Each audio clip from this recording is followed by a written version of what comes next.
All right, for more on this, let's now welcome a political analyst, Professor Dirk Kotze. Prof, thank you so much for your time. So let's just get your expectations then on what will be included, do you think, in the ANC's GNU 100 Days Reflections. I would imagine that ANC President Cyril Ramaphosa will take this opportunity to probably allay fears and those that are criticizing the party, that speaks to how the ANC's center is holding and not folding as a result of the GNU. Just your expectations, Prof.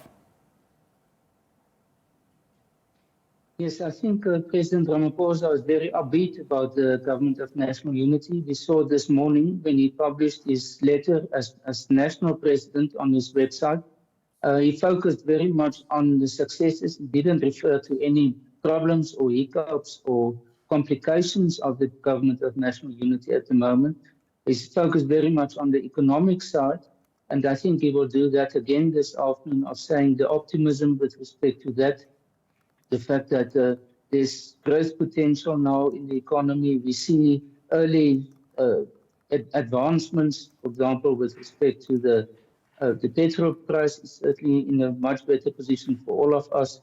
And then at the same time that he's also arguing that though there's differences between political parties as always, but it doesn't mean that it is targeting the coherence of the Government of National Unity. So in his mind, there's the Government of National Unity is actually performing better than what was expected by himself as well as the public in general. I think what he emphasized is the fact that there's a positive sentiment amongst South Africans, and that the international community, both the markets as well as the political side of the international community, is upbeat about the Government of National Unity. So he presents a very, very positive one, and I think he's going to start with that because there are the downsides. That's, for example, the fact that the Communist Party declined to attend this event of the ANC today.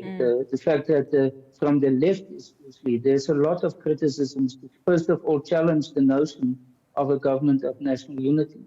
They argue it's not about national unity. It is only specific parties that are included, and it excludes the left, the EFF and MK. And it is then together with that, and that's where the left comes in to say that it's giving too many, making too many compromises with the public sector and the private sector, with businesses internationally as well as locally.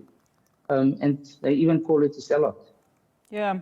And I mean, to that point, I wanted to discuss, what can we read into just, the differing voices, as it were, just on your point on the SACP, saying that it will not participate in the ANC's celebration of the 100 days of the GNU today. But also there are other political parties who are not in the GNU who say there is going to be some sort of lack of accountability, as it were, within the GNU, believing that it's a party that, an alliance that does not actually believe in the hearts of what's at stake for the people. Just on that accountability front, we heard it before the 100 days, we're still hearing it today. What do you think then would make sense for these political parties that are really against the GNU and saying that it really doesn't service anyone but those parties that are within it?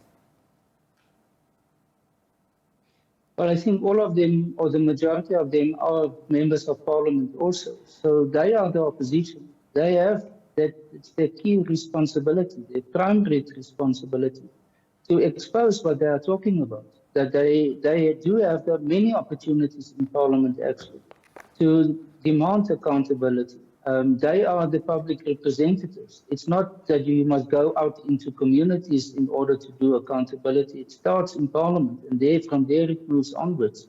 So I think those who are critical of it has all the opportunities they wish for in order to present their views, to challenge the ministers and the members of government very directly about what they believe is not being done. And they must then at the same time present the alternatives under what is possible under the current conditions.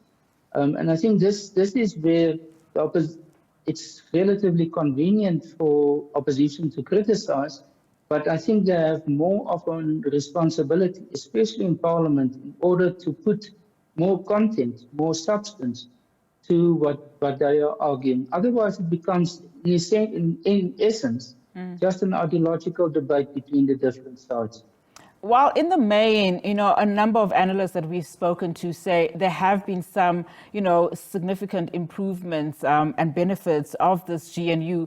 There have also, of course, been some, friction, as it were. We've seen this with the DA and the ANC. I mean, just recently, John Steenhuisen, in his reflections of the 100 days, saying that there are 4 critical things that they will just not back away from, and that is the Bella Bill, 2 clauses there that they still find contentious, and as well as the NHI. So just how do you see these frictions then playing out over the next 100 days, as it were, and if they will find some form of solid ground and agreements?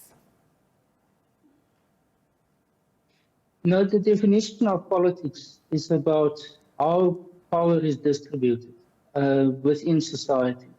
And that means all the different components of power. That includes the budget, that includes seats in parliament and everything.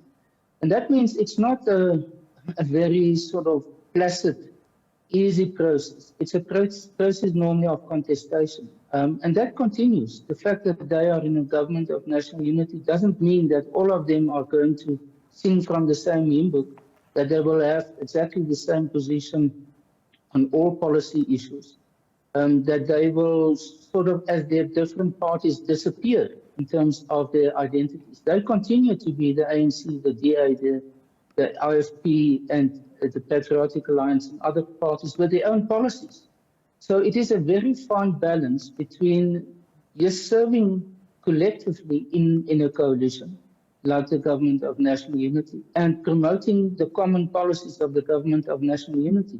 But it doesn't mean that they must now completely move away from their own policies. And we are going to see in 2 years' time with the national local government elections exactly that, where the different parties are going to promote their own policies again in competition with each other. And then we should not say, well, but this is now the end of the Government of National Unity, because these are the nuanced distinctions that we have to maintain between the functioning of the Government of National Unity and what it does, and what the different parties constituting the Government of National Unity can do collectively as well as on their own. And I think this is still a learning, we are going through a learning curve, all of us, in respect of that.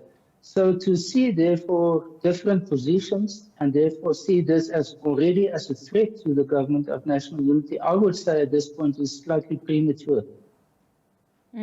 Prof, thank you so much for that analysis, Professor Dirk Kotze, for us, political analyst there. Of course, we will take you to Luthuli House just to get a sense of the developments there ahead of that address by ANC President Cyril Ramaphosa on his reflections on the GNU 100 days in.